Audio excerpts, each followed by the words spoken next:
श्री माघी गणेशोत्सव मंडल, station पाड़ा, कुलगांव, बदलापुर सभी गणेश भक्तों का हार्दिक स्वागत करते हैं। देवताओं में शिरोमणि भगवान शिव आदि, मध्य और अंत में नित्य मंगलकारी हैं। ये परम पुरातन, अमृत रूप, अंतरहित एवं सर्वव्यापक हैं। शिवलिंग के दर्शन से महापुण्य होता है और स्पर्श का पुण्य दर्शन से भी श्रेष्ठ होता है।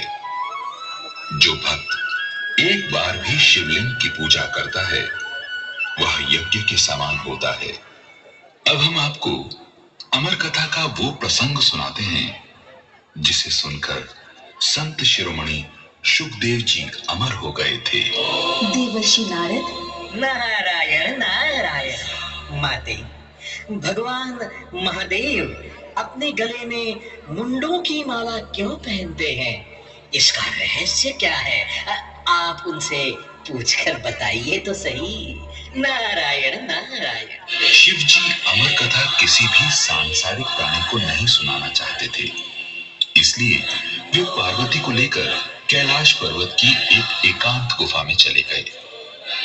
कथा की गोपनीयता को बनाए रखने के लिए मृगछाला पर विराज कर उन्होंने कालाग्नि रुद्र नामक अपने गण को प्रकट करके आदेश दिया कि वो गुफा तथा उसके आसपास के स्थानों से समस्त जीवधारी प्राणियों को भस्म कर दे।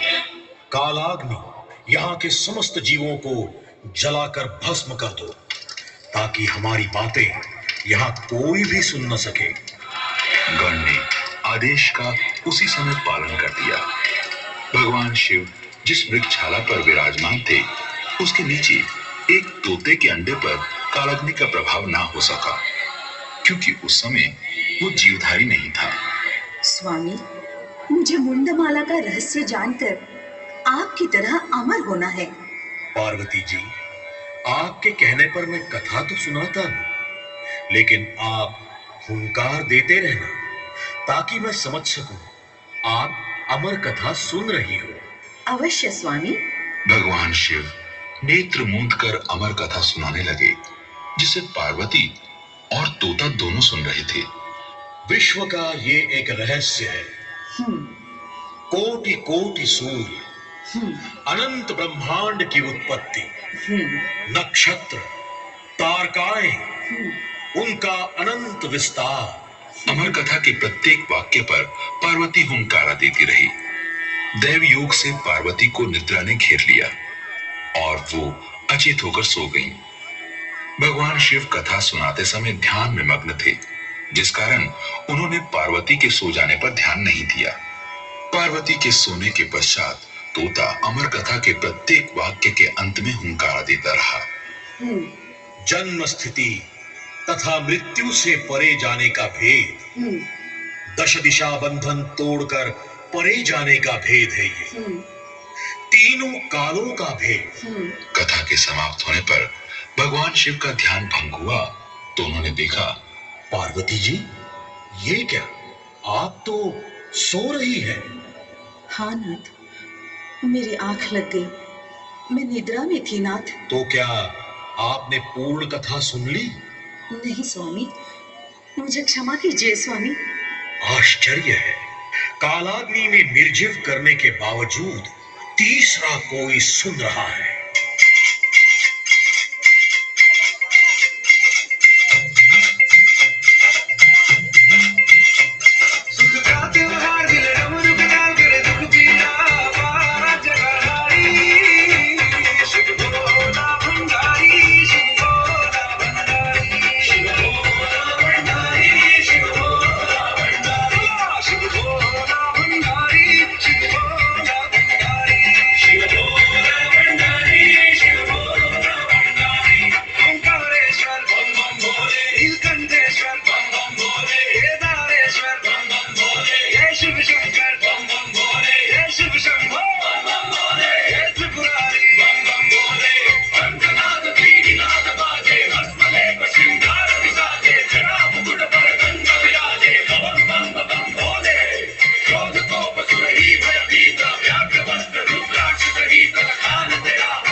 तोते का मन मृत्यु के भय से कांप उठा और वो अपने प्राण रक्षा की आशा में गुफा से निकलकर अति वेग से उड़ने लगा।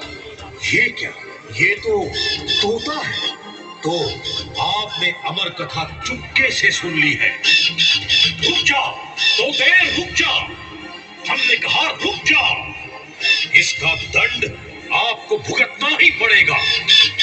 भय से व्याकुल तोते की दृष्टि व्यास देव की पत्नी पर पड़ी, जो अपने घर के आंगन में बैठी जमाई ले रही थी। मृत्यु से बचाव का कोई उपाय न पाकर तोता उसके मुंह के रास्ते पेट में प्रवेश कर गया। व्यास जी, मेरा चोर आपके घर में छुपा है।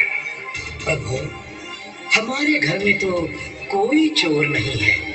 व्यास जी, मेरा चोर आपके घर में छुपा है।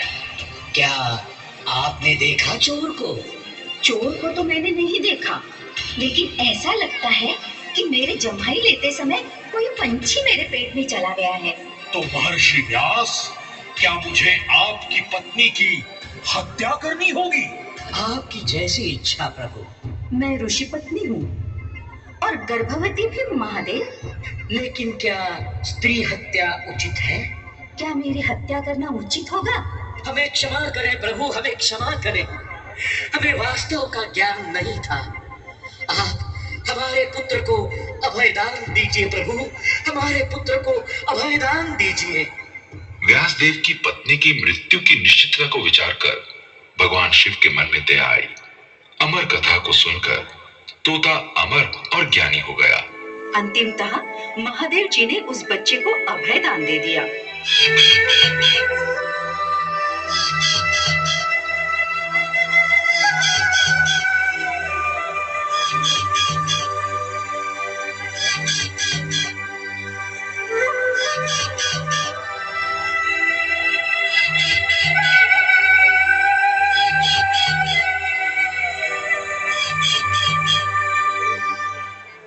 आगे चलकर यही बच्चा जीवन मुक्त परम ज्ञानी मुनि हो गया।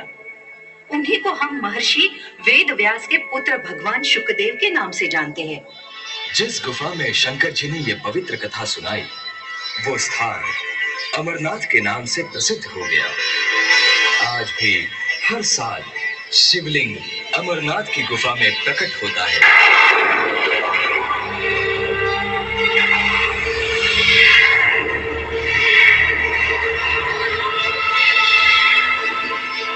तथा साक्षात शिव शंकर और माता पार्वती कबूतरों के रूप में भक्तों को दर्शन देने वहां आते हैं। लाखों भक्त उस पवित्र शिवलिंग का दर्शन करने अमरनाथ की यात्रा करते हैं।